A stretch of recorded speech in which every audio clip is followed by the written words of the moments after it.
Mbote bino batu bomesana kolanda biso na émission na bino tolobela bonzambe. Ndenga to ebisaka bino biso tozali bana misala na bino tosala ka musala. Biso tozana ka to sa musala to sepelisa bino. Congo Central ebombi ba maître ba grand gourou ba maître biso to benga ba grand bisimbi o ba botama. Donc ba bisimbi ba être vivant. Bazana ka ta Congo Central. So biso to koti to luka bango. Po ba beta masolo ba ancêtre na biso ba beta makamba ba kulu na biso ba beta bonzambe na biso o eza tolobela bonzambe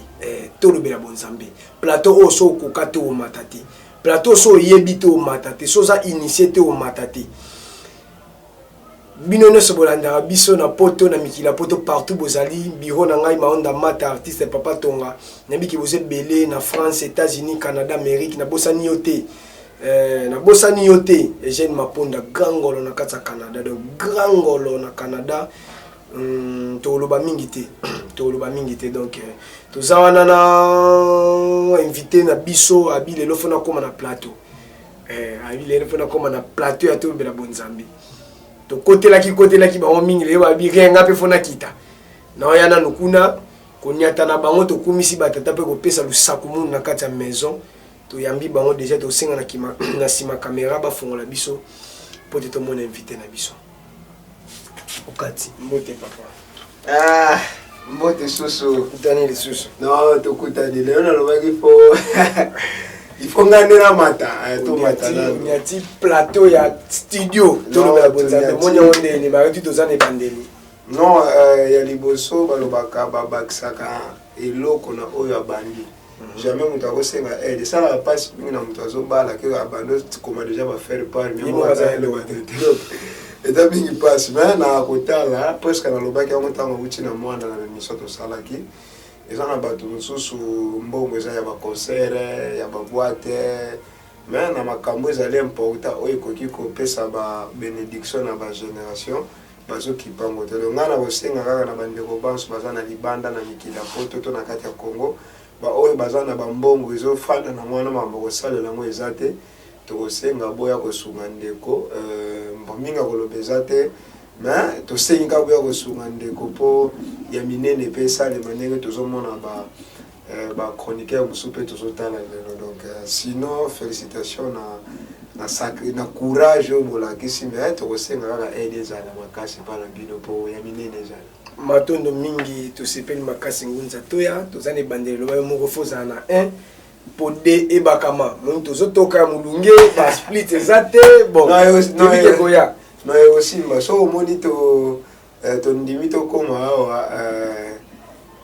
tolingi ke mokili bamona ke no ndeko ayaka biso toye bon biso bakanisa peut-être dans la copie te ba comprendre que ça style ba déjà ba image oyo zo leka déjà na sima donc ba mona déjà ndenge zo kota na sima ba image zo like ça m'a déjà donc ibandeko na non ça bien donc il kana osenga ba sala effort na yebike bato baza bato ba bon cœur mona to yebike ba mbona le fisc amikeko ya pona ko améliorer ici quand les fiscs va climatiser les alapo tant que tombo va resenga fort ba matondo mingi na ebisa bino tozaka na ngunza toya bino bato bolinga biso bo continuer ko s'abonner na chaîne bino Facile Officiel TV et ko sala biso bien bo partager ba émission bo partager bo commenter ba commentaire na bino to mona ngo ba Chims bo komela biso ba Teresa bo komela biso boze belé na ese bino boze belé to banda otanga ba kombo na bino po esala ka mo ba encouragement to zawana eza malamu ngunza toya to sepela ki to beta mo li solo moko boya muke par rapport ya ba manifestation to utaki ya mboka kuna botalisaki tosalaki yango émission bo expliquaki mais ya tomonaki na kilongo na église bato anatese bayaki moi bangunza mosusu moi confusion ezali comment chef coutumier aza chef spirituel na église na lingomba epesi moi ba maloba ya cc tellement biso toza ba journaliste d'investigation to kotaki pena partout biso na makambo nzila Congo tika la place mosusu to kotaka tika donc ya wana toki siko esenga ki bino mobokoma bomé ko hotel ça non par rapport à feti par rapport à ATC par rapport à manifestation ba ki chef coutumier et l'inko lo banini bon ba souvent moi na wa tout na galia kanyamekila te donc le plus important ezali ya ko yeba to ya kotuna te répondre na oitali likambo ya ANATC tokolobela nanu sur liti toza nango nanu biso bangunza. Liti ya bangunza ezali ko restaurer culture na biso. Tant tozotala culture tozomona na kati ya culture tokokuta bonzambe, tokokuta biema, tokokuta nyonso oyo eza vie ya peuple ya bato efani na kati ya culture. Alors biso bato ya nzila Congo tokoki koloba todefi mo lokote ya nzila Congo. Soki lelo tozali mission na biso tolobaka mingi toyo kozongisa bonzambe na biso, toyo kozongisa bokoko na biso. Tozali nanu bagara ya tradition, tozali nanu bagara ya pouvoir ancestral na biso. Tozali automatiquement ba chef coutumier. Mais eza na différence moko ezali un chef coutumier oyo aza chef coutumier ya mabele ya mboka na chef coutumier un représentant légal. Biso tozali ba chef coutumier tozo défendre coutume na partie spirituelle, enseignement, mais tozali na ba chef coutumier oyo bazali ko défendre ba village na ba mabele na biso. Alors, et ça là qui presque na be mission lekaki tolobaki ke ngunza toya azali na elembo ya kibokonzi tozali barwa parce que zali na ba descendants ya barwa mais tolobaki te que tozali kwa tule le pote mbelele pe ko parler on a zonga la kando ko la confusion te. Alors et ça là qui na kati ya République démocratique du Congo ba chef coutumier to ba chef de groupement bayaki ko fanda bayaki ko comprendre que bazali bato yo bazali bagara ya ba coutume mais bazali respecter te na kati ya Congo na ba différents pays lokola Ghana, tozui Benin, tozui Nigeria, tozui même Angola. Un chef coutumier to un chef de groupement bazalaka na moi ba opportunité moko na niveau ya mboka parce que bango nde bazali ba vrai ba konzi parce que bango ba bokonzi na bango ezalaka na mandat te. Mais bon, continuons sur tout yebi ya ba député ba konja présidentiel après 5 ans, 2 ans, 10 ans, ba longo mais un chef de groupe, un chef coutumier ko fera ki bo continuer. Sauf que le plus loin to komona que chef député a kokende ko senga ba voix, ba voter mais bato ba garda ka bato ba pesa ka ba député ba voix ce sont les chefs coutumiers. Mais na ba avantage physique au moment na ba député ba za plus na ba avantage par rapport à ba chef coutumier to ba chef de village. C'est pour cela biso ba chef coutumier to yaki ko luka moyeni ni to koki ko défendre ba valeur na biso to ba kambo civil un chef de groupement azana nango. Alors ba chef coutumier ya Congo ba yaki ko se réunir qui a créé plateforme moko ba bini ANATC Alliance nationale des autorités traditionnelles du Congo. Donc ezali alliance esangisi tous les chefs de groupement ya RDC. Ezali alliance esangisi tous les chefs de groupement RDC. Na mutu azali ko comprendre importance ya rôle na ina kati ya mboka, na mutu azali ko comprendre importance ya vision na ina kati ya mboka. Esengeli a intégré plateforme wana po ezali po na avantage ya ngate mais po na avantage ya biso nyonso par rapport ya bisika oyo biso to fandi. Alors bayaki ko créer plateforme wana bakeni babandaki yango depuis longtemps ti bayaki ko créer yango l'état ko reconnaître bango pour reconnaître bango déjà mais ko reconnaître bango na niveau ya ba démarche na bango ayo ko pesa bango mikanda oyo to mona ki ba carte wana ba pesa ki ngai wana plus ou moins ba carte ba pesa ki biso wana na ba document. Alors esali ke ngai na partie na domaine spirituel nde na kendaki ko sala défense na ko lobela bankumu ya mboka ke biso pe ba oyo bangunza tozali parmi ba chef de coutumier oyo tozali ko lia pour te défendre coutume na biso. Malgré différence eza ke bino bozali na ba mabele na biso tozali na ba mangomba. Coupé. Alors, il y a aussi la guerre, il y a aussi bino boza na ba mabele biso toza na ba mangomba. Biso toza na avantage makasi parce que biso toza na ba limité o to ko défendre tradition to coutume na biso. Mais bino ba chef coutumier bozali na ba congrès na ba ko na bino o bino bo geraka. Tant que solo là, c'est monango ba yeko ndima biso. À partir de Kinshasa, tu as déjà rempli la formalité. Manifestation, il y a des gens qui Kinshasa. Mais le Kinshasa, tout ça, on a début à mission, mais en moins d'aller ici, déjà, tu fais ça, presque ça, là, qui est non, bah, quitte. Alors, on a des gens qui sont Mboka. na Koko nakende ko informer que Koko esengi yo participer na événement oyo ekosalema na biso na Lingomba na etali likambo na expliquer Koko alobi ezali malamu information ko pe biso pe toyoka kiango mais lokola yo déjà za mwana na biso za na kati ya makambo ngo important c'est sous biso to zo bato biso to tina kuna ezate lokola yo okendaki na sens que ya Lingomba mission ya chef coutumier ozwa comme na niveau ya Lingomba siko biso libota clan to famille na tozali ngashiko to pesi yango officiellement pour ezala shiko na kilo par rapport ya lignée familiale yango mona dike to kendaki na mboka cérémonielle kaki tito ye na kati ya Lingomba en bref eloko moko to lingi to yeba omoni litio toza nango ndenge tozo memelango na ndenge makambo ngo esengeli kende bato ne bazo comprendre te bato bazo comprendre te na lobaka ngo souvent nzila Kongo to bonzambe na biso to kenongo mingi na doctrine christianisée moi pena to salela o ezali ba valeur ya bokoko na biso za passe donc yango mona ki c'est manifestation wana ndenge bangundo mso bakoki koloba non ngunza nyos oyo azali ngunza oyo ayeko bundela bonzambe na biso azali garé ya tradition le wana mudno ze faye bango do donc ça n'a pas permis aux appeler chef coutumier aux appeler chef spirituel non les mots chef non eza normalement ezali ndenge wana parce que ngunza azali mudo asalela ka bidimu ya bokoko tolandi toza na bankawa toza na banguza biso azali na bambela lolendo mosoki lelo oyo ba chef coutumier balobi balanda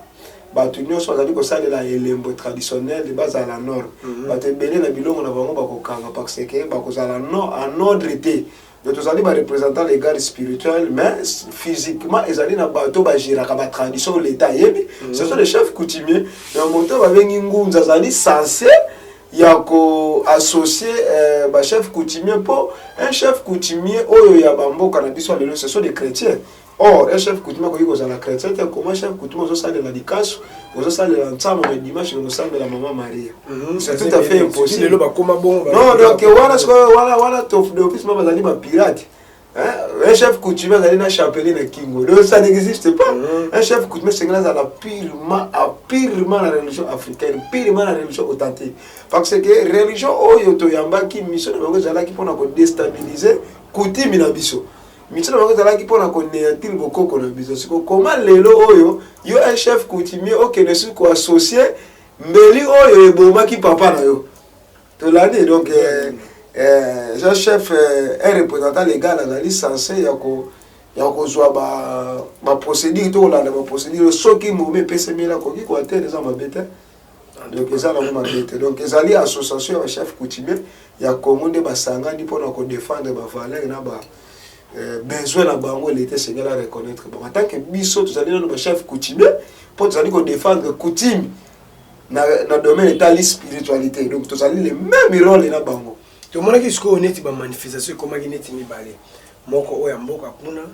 esalami non oya mboka esalemaki na tina ke pona ko elaksa ba konzo ba utaki Kinshasa voilà ke mwana oyo azali chef coutumier na ngambo na bino oyo ayaki na partie spirituelle azali kaka na partie spirituelle azali pe moko ya mwana oyo azali na clan ya kibokonzi oyo azali pe na responsabilité wana de mboka eza kaka ke esika bakonzi ya mboka ba regroupement bakende na ANATC balobi non biso mwana na biso yo kende donc ba pesi biso pouvoir ya ko représenter groupement na biso na niveau ya l'état na état l'association des autorités traditionnelles du Congo parce que likambo zo sala moi nungu na ndenga se likambo o ya représentant miso ça qui obina ça représentant na ya ba chef coutumier na niveau territorial ya Mwanda so bato ba meka ko loba mom keto o meka ko claircer biso ezali ozali boza représentant ya ANATC kaka na Mwanda to représentant ya ba coutumier nyonso na niveau ya Mwanda non tozali représentant ya plateforme ya ANATC na Mwanda o ezali ko réunir ba chef coutumier ya République démocratique du Congo est-ce que na Mwanda pe boza pe na ba chef coutumier o pe baza adhérer na kati ANATC non na Mwanda bazala ki distrait na information oyo tolandi pour ngata na kendaki Kinshasa na mwanda bazalaki babandaki koyoka mais bayebaki te comment bakoki ko atteindre niveau pour bakoma place sur la plateforme. Tango biso tokei tokomi na niveau ya Kinshasa tokuti likambo yango tozwi yango toye nango na mwanda tango toye nango na mwanda esali ke ba chef coutumier o baza na mwanda baye ko comprendre que likambo toye tokende na Kinshasa déjà mutu aye nango bala moko bazo intégrer déjà donc ezali eloko moko bon nalobaka yango souvent eza makambo mosusu na plateau ezalaka interdit mais eza plateforme moko liboso tozokende ekozala mpenza na bavantage mingi na niveau ya bato bazali ko défendre bokoko to batradition na niveau ya babele na biso matondo mingi ngunza toya bo continuer ko s'abonner na chaîne Bino Facile Officiel TV ndenge tolobaka toza wana tosalaka oyo bino bolingaka totuna na mituna oyo bino botindaka biso totuna yango na bo continuer ko liker bo partager ba émission bo partager bo s'abonner kozanga te ko s'abonner po tembala sima oyo ba kozwa lisusu émission oyo ngunza toya na ebité moi moke kaka ezalaki tozalaki na posa tosola na bino à propos ya fête ezalaka ya mwana na ebité na résumé bino moko na résumé bokoki koloba nini non na résumé leo ka tokoki koloba ezalaka malamu mingi na moto azali komema koli ayebi makambo nini ezopese na kati ya koli wana ke moto azali komema koli ayebi te nini azali komema au fur et à mesure okotambola okotala boye peut-être eza nango bamabanga na mabanga donc na bato nyonso oyo bazali ko bunda mpona liti ya lobiko ya loposo moyindo tokoki koloba yebango ke ntango ozali ngunza yebango tiaka ngo na mutu na yo ozali gare ya tradition ntango ozali gare ya tradition ozali chef coutumier c'est eza différent entre chef de groupement na chef coutumier chef de groupement baza bato bazali kodirige bavillage tolandi mais un chef coutumier bazali bato bazali kogarde batradition mystique oyo efani na kati ya bamboka na biso tolandi siko biso tozali bachef de groupement te